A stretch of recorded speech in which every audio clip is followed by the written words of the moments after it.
नमस्कार, आप देख रहे हैं न्यूज नेशन। मैं हूं अनुराग दीक्षित। बुलेटिन की शुरुआत इस वक्त की बड़ी खबर के साथ जो अफगानिस्तान से लगातार सामने आ रही है।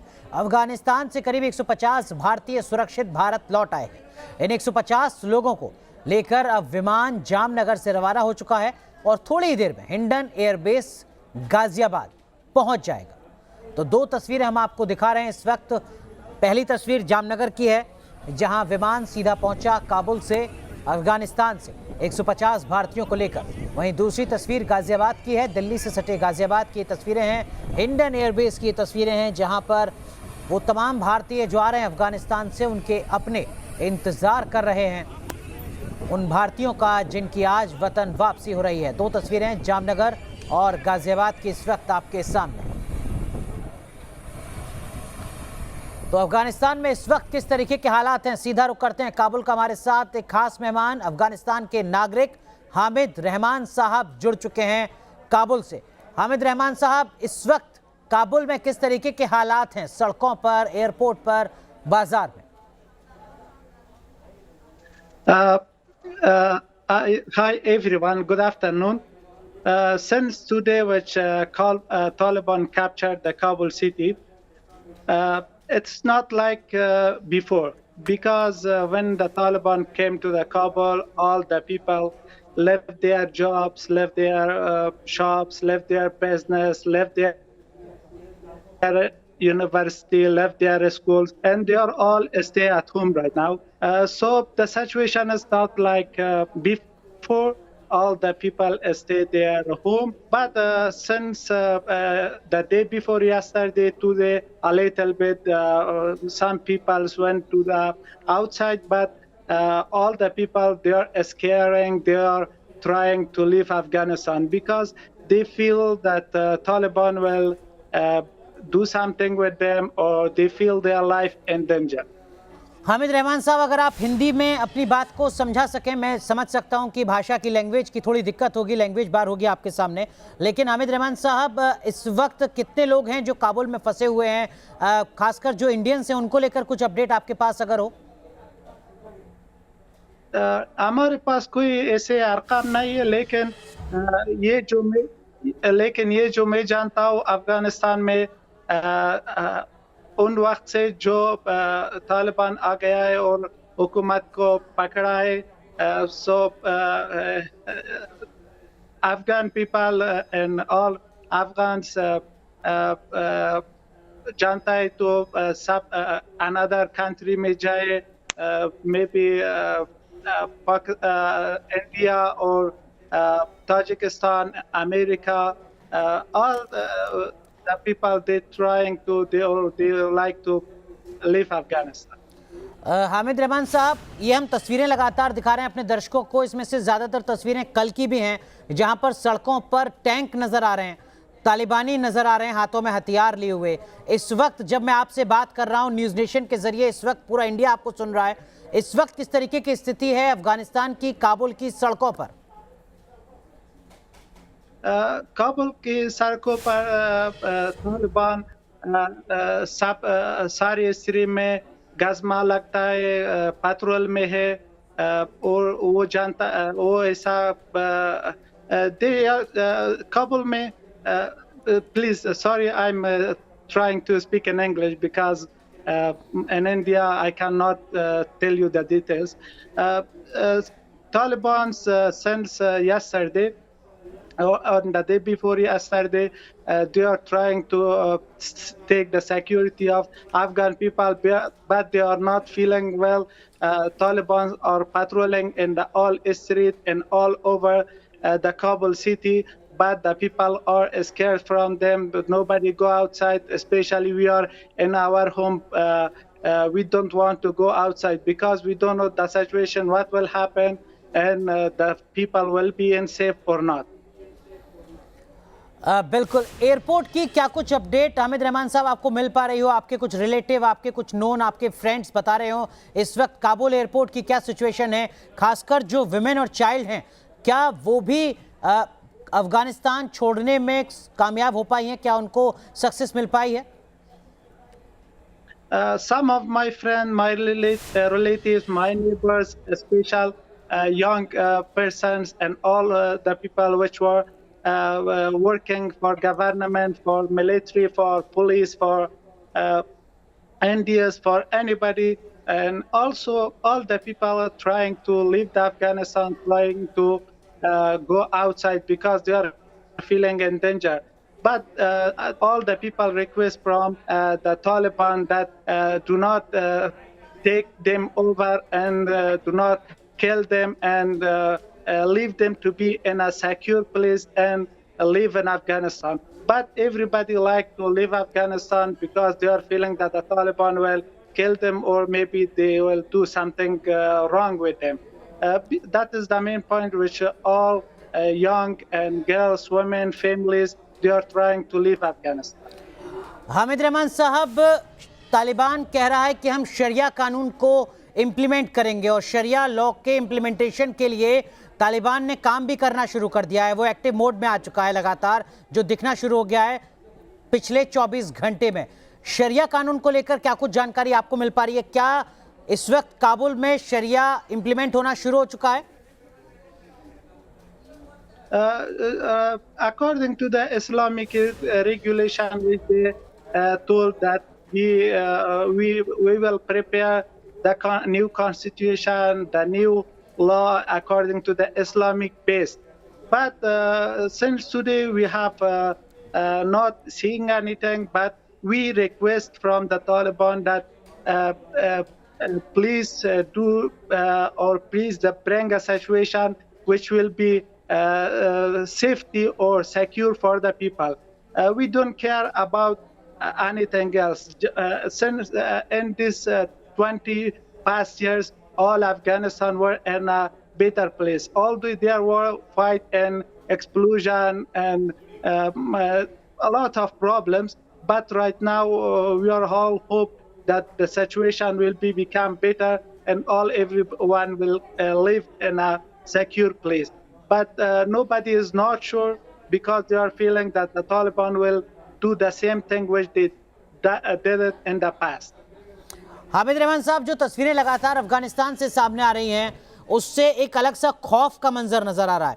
हम देख रहे हैं कि जो बच्चों के पार्क्स हैं, बच्चों के अम्यूजमेंट पार्क्स हैं, वहां पर जो बच्चों की गाड़ियां हैं उनको तालिबानी चलाते हुए नजर आ रहे हैं। जो तालिबानी हैं वो सड़कों पर, रोड पर हैं और ट्रैफिक पुलिस की तरह काम कर रहे हैं। वो सारे ट्रैफिक के पैसेंजर जो हैं, जो लोग इस वक्त सफ़र कर रहे हैं, ट्रैवल कर रहे हैं, उनकी चेकिंग कर रहे हैं। हमने देखा कि किस तरीके से काबुल के जो शॉपिंग कॉम्प्लेक्स हैं, मॉल्स हैं, वहाँ पर पोस्टर्स जो लगे हुए थे, होर्डिंग्स जो लगे हुए थे, उनको रीपेंट कर रहे थे तालिबानी।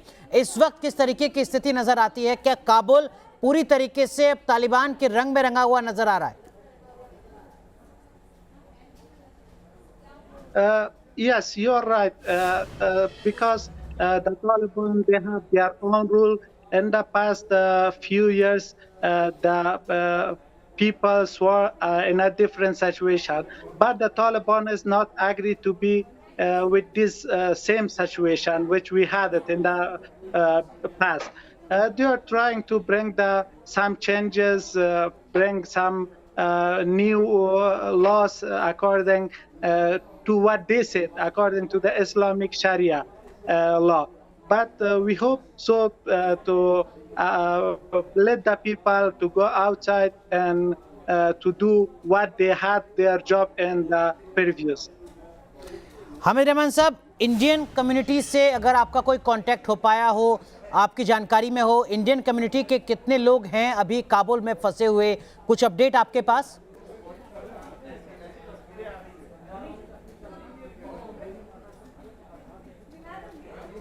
हामिद रहमान साहब, आप सुन पा रहे हैं मुझे?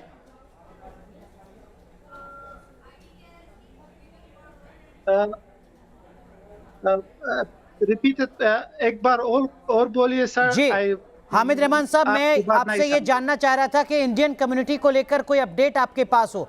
कितने लोग हैं इंडियन कम्युनिटी के अभी काबुल में जो फंसे हुए हैं, जिनका रेस्क्यू होना है? I don't have any report about the Indian community, but I don't know where are they and where he lives. I don't have a report about that. Sorry. Hamid साहब, क्या मार्केट्स ओपन हैं काबुल के? क्या जो daily necessity की चीज़ें हैं वो आपको मिल पाई हैं? क्या मिल्क, वेजिटेबल, ये सारी चीज़ें प्रोवाइड हो पा रही हैं या मार्केट बंद है, कर्फ्यू जैसे हालात हैं? सब मार्केटें बंद है काबुल में। वो जो बिजनेस सेंटर है वो बंद है। शॉप, सुपरमार्केट, बिजनेस सेंटर, हमको if we trying to get the things which is from India or from other countries, that is a little bit difficult because in this couple days all the big stores are closed. Hamid Rehman साहब, जो women हैं क्या या जो लड़कियां हैं क्या वो अब काबुल की सड़कों पर दिखी आपको उसी तरीके से जिस तरीके से 4 दिन पहले तक नजर आती थी, या वो हिजाब कल्चर जो शरिया लॉ के मुताबिक तालिबान लगातार इंपोज करता रहा है वो स्टार्ट हो चुका है? काबुल की सड़कों पर क्या विमेन नजर आ रही हैं, अफगानी महिलाएं नजर आ रही हैं? नहीं सर, नहीं। Like before, the girls, the women are not going outside. They are all stay at their home because they feel that the Taliban will punish them or they will do something wrong with them. They are all stay at home, but I request as a young Afghan, because I have sister and also everybody has sister. We have 49% of the women and girls, and also about 21% of them are going to schools and university. We request from the Taliban to let them to go study and to go outside to work and to do their jobs. But it is not like the days before, which were free, which they were free and they were available to go university, school or anywhere else. बिल्कुल, लेकिन हामिद रहमान साहब, इस वक्त हम एक तस्वीर, इस वक्त एक विजुअल हम दिखा रहे हैं अपने दर्शकों को जो कंधार से सामने आया है, और ये क्लेम किया जा रहा है इस पिक्चर के साथ, इस इमेज के साथ, कि ये जो पढ़े लिखे लोग हैं, जो एजुकेटेड लोग हैं अफगानिस्तान के, उनका असैसिनेशन हो रहा है, उनको मारा जा रहा है, उनका कत्ल किया जा रहा है तालिबान के द्वारा। यानी कुल मिलाकर 20 साल पहले का जो मंजर था, जो खौफनाक दौर था, उसकी तरफ अफगानिस्तान जाना शुरू हो चुका है। I think this thing happened in some other provinces also. As you all know, that some of the Taliban punished the girls and the women, and as you said in Kandahar, they did the same things. But we hope that it will not repeat again, because they said our policies changed. We don't have any problems with the girls, with the women. But the girls and women, they are not believe because they think that maybe the same thing will happen again with us. चलिए हामिद रहमान साहब, बहुत बहुत शुक्रिया हमारे साथ जुड़ने के लिए। सर, हम उम्मीद करते हैं आपकी सुरक्षा के लिए, आपके परिवार की सुरक्षा के लिए, अफगानिस्तान के बेहतर भविष्य के लिए। सीधा रुख करते हैं इंडियन एयरबेस का, हमारे सहयोगी हिमांशु शर्मा हमारे साथ जुड़ चुके हैं। हिमांशु, क्या कुछ अपडेट इस वक्त का? देखिए, जामनगर से C-17 ग्लोब मास्टर उड़ान भर चुका है और हिंडन एयरबेस पे वो आना है, और यहाँ पर जो एयरलिफ्ट करके लोग लाए जा रहे हैं उनके परिजन हमारे साथ हैं यहाँ पर बातचीत के लिए। उनसे हम बात कर लेंगे क्योंकि बड़ी बेसब्री से इंतजार चल रहा है, सुबह से लंबा इंतजार इनको करते हुए हो गया है। इनसे सीधा बात कर लेते हैं। सर, अब लास्ट टाइम आपकी जो बात हुई, क्या बातचीत रही, और अब कितनी देर में यहाँ पर आने वाले हैं C-17 से? क्योंकि जब जामनगर पहुँचे तब भी आपकी बात हुई थी। जामनगर पहुंचे थे जब भी बात हुई, उसके बाद हमारी बात नहीं हो पाई है। उनकी मैसेज से बात हुई है, तो वो जामनगर में थे 3 बजे के आसपास तक, और हम यहाँ पर 1 बजे से उनका इंतज़ार कर रहे हैं कि कब हमें वो पल आए कि हम अपने परिजनों को सही सलामत देख पाएँ। ITBP में किस पोस्ट पर थे अफगानिस्तान में वो, और क्या हालात वहाँ के उन्होंने बयां किए? ITBP में एज ए कमांडो गए थे हैदर से, और काबुल दूतावास पर उनकी ड्यूटी थी। लगभग 1 साल उनको हो गया जाते गए हुए, और अब ये क्षण है कि अब हमारे परिजन हमारे पास सही सलामत आएंगे। हमें बहुत उसकी खुशी है। और जो हालात वहाँ के रहे उसके बारे में कुछ आपकी बातचीत रही होगी, जब उन्होंने बताया कि तालिबान ने कब्जा कर लिया है अफगानिस्तान पर पूरी तरह से, और किस तरह का माहौल वहाँ का रहा, और आपको क्या कुछ बताया, उस बारे में हम आपसे जानना चाहेंगे। न्यूज़ मीडिया के माध्यम से हमें ज़्यादा पता चला जी, उसमें हमने उनको बताया, क्योंकि उन्होंने एज ए बिल्कुल मेल पर्सन हिमांशु माफ कीजिए, मैं आपको रोक रहा हूं, हम इंतजार कर रहे हैं जब फ्लाइट पहुंचेगी गाजियाबाद तो उन तमाम लोगों से भी आप बात कीजिएगा। सीधा रुख करते हैं पाकिस्तान का, इस्लामाबाद का। हमारे साथ पाकिस्तान के वरिष्ठ पत्रकार उमर अल्ताफ साहब जुड़ चुके हैं। उमर अल्ताफ साहब, अफगानिस्तान के वो तमाम सिटीजन जो इस वक्त न्यूज़ नेशन पर जुड़ रहे हैं वो बता रहे हैं कि किस तरीके से एक मुल्क फेल हो चुका है, लगातार हालात बदतर होते जा रहे हैं और कटघरे में खैर पाकिस्तान को भी खड़ा किया जा रहा है, लेकिन क्या कुछ इनपुट आपके पास निकल कर आ पा रहे हैं सर? क्या कुछ जानकारी एक जर्नलिस्ट के तौर पर आपको मिल पा रही है अफगानिस्तान के हालात को लेकर? देखिए, अफगानिस्तान के जो हालात हैं उसके जिम्मेदार जो अफगान फौज है और अफगानिस्तान की जो हुकूमत है वो है। उनकी करप्शन और उनकी फौज जो बिल्कुल टिक ही नहीं सकी, जो तालिबान का बिल्कुल मुकाबला नहीं कर सकी, उस वजह से अफगानिस्तान में ये ऐसे हालात पैदा हो चुके हैं। और अब ये सबके लिए एक लम्हा फिक्रिया है, सबके लिए कॉज ऑफ कंसर्न है, चाहे पाकिस्तान हो चाहे भारत हो, कि इसका फॉल आउट और इसका ये जो मैस है जो अमेरिका ने एक कायम किया और अमेरिका एकदम अफगानिस्तान छोड़ के जो अमेरिका की फौज निकली है उसके बाद जो सूरत हाल पैदा हुई है, अब इसको किस तरीके से सॉर्ट आउट करना है ये इस खत्ते के तमाम ममालिक हैं, उनको देखना पड़ेगा और एक स्ट्रेटेजी बनानी पड़ेगी ताकि अफगान अवाम जो है उनका भी भला हो सके और इधर भी कोई तखरीबकारी ना हो, ना ही कोई उमर अल्ताफ हालात साहब, खराब। एक्सपर्ट्स का एक पूरा पैनल है जो कह रहा है कि पाकिस्तान अगर तालिबान के लिए सॉफ्ट कॉर्नर रखता है तो उसको अपने स्ट्रेटेजी में बदलाव करना होगा। तालिबान आने वाले वक्त में पाकिस्तान के लिए भी एक बड़ा खतरा हो सकता है, इस बात को पाकिस्तान के लोगों को समझना होगा। क्या पाकिस्तान के लोग इस बात को महसूस करते हैं सर?